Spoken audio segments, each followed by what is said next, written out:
बुद्ध आणि त्यांचा धम्म. लेखक बोधिसत्व डॉक्टर भीमराव रामजी आंबेडकर म्हणजेच परमपूज्य भारतरत्न डॉक्टर बाबासाहेब आंबेडकर. शिक्षण MA PhD DSc LLD barrister at law. मागच्या भागात आपण पाहिलं की असित मुनीचे कपिलवस्तू येथे आगमन झाले आणि त्यांनी शुद्धोधनाला भगवान बुद्धांविषयीची भविष्यवाणी आहे ती भविष्यवाणी सांगितली. सिद्धार्थ गौतमाच्या जन्माच्या 7व्या दिवशी महामायेचा मृत्यू झालेला आहे.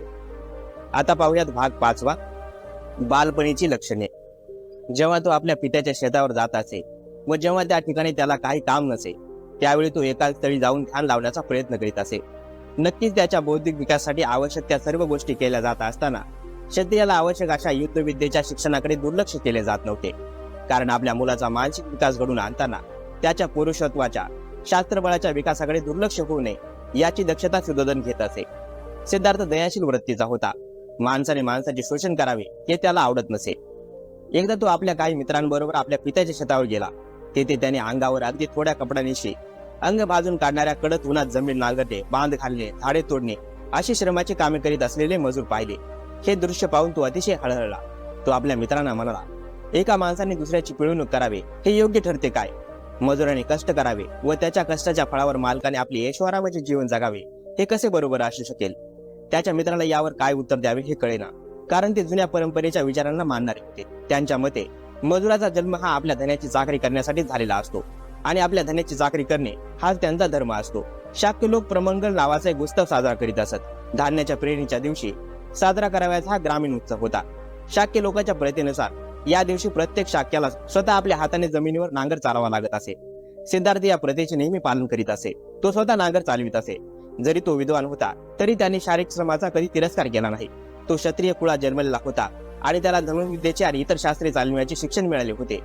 परंतु कोणत्याही प्राण्याला विनाकारण इजा करणे त्याला आवडत नसे. शिकार करणाऱ्या टोळीसोबत जाण्यास तो नकार देत असे. त्याचे मित्र त्याला म्हणत, तुला वाघ सिंहाची भीती वाटते काय?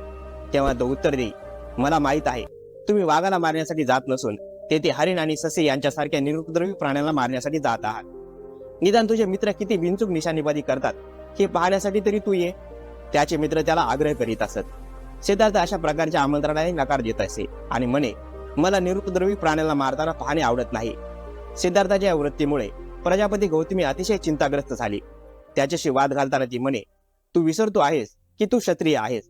लढणे हा तुझा धर्म आहे. शिकारीच्या मार्गानेच युद्धविद्येत निपुणता प्राप्त होते, कारण शिकारीने अचूक नियमबाजीचे शिक्षण मिळते. शिकार करणे हे क्षत्रियांशी युद्धविद्येचे शिक्षण घेण्याचे एक क्षेत्र आहे. परंतु सिद्धार्थ नेहमी गौतमीला विचारित असे, पण आई, क्षत्रियांना लढावे तरी का लागते? आणि गौतमी उत्तर देई, तो त्यांचा धर्म आहे म्हणून. तिच्या उत्तराने सिद्धार्थाचे समाधान होत नसे. तो गौतमीला विचारी, आई मला हे सांग की माणसाला मारणे हा माणसाचा धर्म कसा असू शकतो? गौतमी उत्तर देई, ही प्रवृत्ती एखाद्या संन्याशाला योग्य आहे, पण क्षत्रियांनी लढलेच पाहिजे. जर ते लढणार नाहीत तर राज्याचे संरक्षण कोण करील? पण आई, जर सगळे क्षत्रिय एकमेकावर प्रेम करू लागले तर हिंसा न करता ते आपल्या राज्याचे रक्षण करू शकणार नाहीत काय? यावर गौतमी निरुत्तर होई. तो आपल्या मित्रांना आपल्या बरोबर बसवून समाधी लावण्यास प्रेरित करण्याचा प्रयत्न करीत असे. त्यासाठी तो योग्य असे आसन घालून बसण्याची त्यांना शिकवी. तो त्यांना एखाद्या विषयावर चित्त एकाग्र करण्यास शिकवी. मी सुखी राहावे, माझे आप्तेष्ट सुखी राहावेत, सर्व प्राणी मात्र सुखी राहावेत, अशा प्रकारच्या विचारांची ध्यानाकरिता निवड करण्याविषयी तो त्यांना उपदेश करी. परंतु त्याचे मित्र या गोष्टीला महत्व देत नसत. ते त्याची हसून थट्टा करीत, ते डोळे बंद करीत, पण ते चिंतनाच्या विषयावर मन एकाग्र करू शकत नसत. उलट त्यांच्या दृष्टीपुढे शिकार करावयाची हरणे किंवा आवडणारे खाण्याचे गोड पदार्थ येत असत. त्याच्या पित्याला व मातेला त्याचा हा ध्यान धारण्याचा ध्यास आवडत नसे. तो ध्यास क्षत्रियांच्या जीवनाच्या सर्वता विरुद्ध आहे असे त्यांना वाटे. योग्य विषयावर चित्त एकाग्र केल्याने अखिल जगतातील मनुष्य मात्राविषयी प्रेम भावना वृद्धिगत होते, यावर सिद्धार्थाचा विश्वास होता. तो म्हणे, आपण जेव्हा जेव्हा प्राणी मात्रांचा विचार करतो तेव्हा त्यांच्यातील भेदाभेद व असमानता यापासूनच आपण सुरुवात करतो. आपण मित्रांना शत्रूपासून वेगळे करतो. आपण आपल्या पाळीव प्राण्याला मनुष्य प्राण्यापासून भिन्न समजतो. आपण मित्र व पाळीव प्राणी यांच्यावर प्रेम करतो आणि शत्रू व हिंस्र पशूची घृणा करतो. ही भेदरेषा आपण ओलांडली पाहिजे आणि आपण जेव्हा आपल्या चिंतनात व्यवहारी जीवनाच्या या मर्यादेपलीकडे जाऊ तेव्हाच हे आपण करू शकू. त्याचे बालपण करुणामय होते. एकदा तो आपल्या पित्याच्या शेतावर गेला होता. विश्रांतीच्या वेळी एका झाडाखाली बसून तो निसर्गाची शांती व सौंदर्याचा आस्वाद घेत होता. इतक्यात आकाशातून एक पक्षी अगदी त्याच्या समोर येऊन पडला. त्या पक्षाला बाण लागला होता व तो त्याच्या शरीरात रुतलेला होता. त्यामुळे तो पक्षी तडपडत होता. सिद्धार्थ त्या पक्षाला वाचविण्यासाठी पुढे झाला. त्याने त्याच्या अंगातील बाण उपटून काढला, त्याच्या जखमेवर पट्टी बांधली व त्याला पिण्यासाठी पाणी दिले. त्याने त्या पक्षाला आपल्या कुशीत ठेवले आणि आपल्या उत्तरीय वस्त्रात गुंडाळले. आणि ऊब देण्यासाठी त्याला आपल्या हृदयाशी धरले. सिद्धार्थाला आश्चर्य वाटले की या निष्पाप पक्षाला कोणी मारले असावे. थोड्या वेळात त्याचा आत्ते भाऊ देवदत्त शिकारीच्या सर्व आयुधनेशी तेथे आला. त्याने सिद्धार्थाला सांगितले की आकाशात उडत असलेल्या एका पक्षाला मी मारले आहे. तो पक्षी जखमी झाला असून काही अंतरावर उडून गेल्यावर इथेच कुठेतरी पडला असावा. तो तू पाहिलास काय? सिद्धार्थाला त्याने विचारले. सिद्धार्थ होय म्हणाला व घायल स्थितीतून बरा होत चाललेला तो पक्षी त्याला दाखविला. देवदत्ताने मागणी केली त्याचा पक्षी त्याच्या स्वाधीन करण्यात यावा, पण सिद्धार्थाने ते नाकारले. त्यामुळे त्या दोघांमध्ये तीव्र वाद झाला. देवदत्ताचे म्हणणे होते की या पक्षाचा मालक तोच होता, कारण शिकारीच्या नियमानुसार जो शिकार करतो तोच त्या शिकारीचा मालक होतो.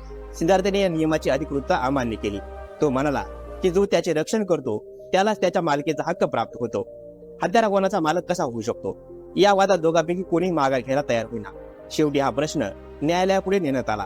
न्यायालयाने सिद्धार्थ गौतमाकडून निर्णय दिला. त्यामुळे देवदत्त सिद्धार्थाचा कायमचा शत्रू बनला. परंतु सिद्धार्थ गौतमाची करुणावृत्ती इतकी उत्कट होती की आपल्या आत्य भावाची मर्जी राखण्यापेक्षा एका निष्पाप पक्षाचा जीव वाचवणे त्याने अधिक पसंत केले.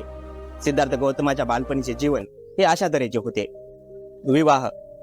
दंडपाणी नावाचा एक शाक्य होता. त्याला यशोधरा नावाची मुलगी होती. ती आपल्या सौंदर्याविषयी आणि चारित्र्याविषयी प्रसिद्ध होती. यशोधरेने 16 वर्षात पदार्पण केले होते व दंडपाणी तिच्या लग्नाच्या चिंतेत होता. त्यावेळच्या प्रथेप्रमाणे दंडपाणीने आपल्या मुलीच्या स्वयंवरात भाग घेण्याकरिता शेजारच्या सर्व देशातील युवकांना आमंत्रण धाडले. सिद्धार्थ गौतमाला एक निमंत्रण पाठवण्यात आले होते. सिद्धार्थ गौतमालाही 16 वर्ष पूर्ण झाली होती. त्याच्या माता पित्याला देखील त्याच्या विवाहाची अशीच काळजी लागली होती. त्यांनी त्याला त्या स्वयंवरात जाण्यास आणि यशोधरेचे पाणी ग्रहण करण्यास सांगितले. त्याने आपल्या माता पित्याच्या इच्छेला मान दिला. जमलेल्या सर्व युवकातून यशोधरेने सिद्धार्थ गौतमाला वरले. दंडपाणी विशेष प्रसन्न नव्हता. त्याला त्या दोघांच्या दाम्पत्य जीवनाच्या यशस्वीतेबद्दल शंका होती. त्याला वाटले की सिद्धार्थाला साधू संतांच्या सहवासाचे विशेष वेड आहे. त्याला एकांतात राहणे आवडते. तो एक यशस्वी ग्रस्त कसा होऊ शकेल? सिद्धार्थाखेरीज कुणालाच वरणार नाही असा निश्चय केलेला यशोधरेने आपल्या पित्याला विचारले की साधू संतांच्या संगतीत राहणे हा काय अपराध आहे काय? यशोधरेला तसे मुळीच वाटत नव्हते. सिद्धार्थ गौतमाखेरीज इतर कुणाशी लग्न करणार नाही असा आपल्या मुलीने केलेला निश्चय ओळखून यशोधरेच्या मातेने या विवाहात संमती देण्यास दंडपाणीला सांगितले. दंडपाणीने तशी संमती दिली. गौतमाच्या स्पर्धेची यामुळे निराशा तर झाली, परंतु आपला अपमान झाला असे त्यांना वाटले की त्यांच्या बाबतीत सारखा न्याय मिळण्याच्या दृष्टीने यशोधरेने निवड करताना काही परीक्षा घ्यायला हवी होती. काही वेळ ते स्वस्थ बसले. त्यांना वाटले की दंडपाणी यशोधरेला सिद्धार्थ गौतमाची निवडच करू देणार नाही आणि त्यामुळे त्यांचा हेतू साध्य होईल. परंतु दंडपाणी जेव्हा या बाबतीत अयशस्वी झालेला दिसला तेव्हा त्यांनी धीर करून अशी मागणी केली की धनुर्विद्येचे कौशल्य दाखवण्याची परीक्षा घेतली जावी. दंडपाणीला त्यांच्या मागणीस कबूल व्हावे लागले. सुरुवातीला सिद्धार्थ या गोष्टीस तयार नव्हता, परंतु त्याने असा नकार दिल्यास त्याचा पिता, त्याचे कुळ आणि सर्वात महत्वाचे म्हणजे यशोधरा यांना लाजेने मान खाली घालण्याचा कसा प्रसंग येईल हे त्याचा सारथी चन्न याने त्यांच्या निदर्शनास आणून दिले. त्याच्या या म्हणण्याचा सिद्धार्थाच्या मनावर फार परिणाम झाला व त्याने त्या स्पर्धेत भाग घेण्याचे कबूल केले. स्पर्धा सुरू झाली. प्रत्येक स्पर्धकाने आपली पाळी येताच आपले कौशल्य दाखविले. गौतमाची पाळी सर्वांच्या शेवटी आली, परंतु त्याची बिनचूक निशाणेबाजी सर्वश्रेष्ठ ठरली. तदनंतर विवाह समारंभ झाला. शोधोदन व दंडपाणी या दोघांनाही अत्यानंद झाला. त्याचप्रमाणे यशोधरेला व महाप्रजापतीलाही अत्यानंद झाला. विवाह होऊन अनेक वर्ष लोटल्यावर यशोधरेला एक पुत्र झाला. त्याचे नाव राहुल असे ठेवण्यात आले.